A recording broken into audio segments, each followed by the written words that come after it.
Hello everyone, this is Seema Saini. I hope you all are good. We have completed grammar topic models.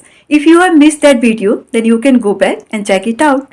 It's revision time, so today my students will give the presentation. So stay with us till then. Let's start.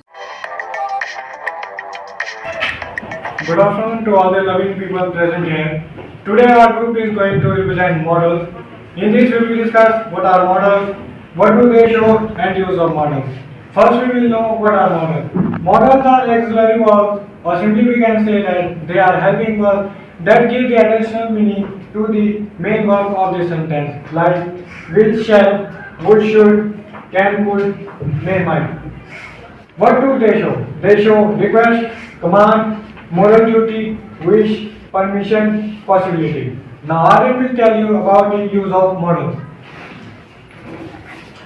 Model will and shall are used in future sentences.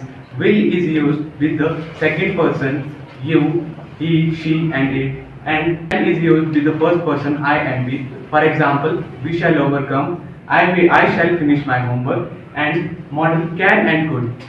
Could is used as the past form of the can. Can is used to show someone ability. For example, I can sing very well. I am showing my ability. That's why I am using can here. Can is also used for us for taking any permission. For example, can I use your mobile phone? Can I take your pen? And could is used as the past form of can, and could is more polite word than the can. May is used to take permission and show any probability.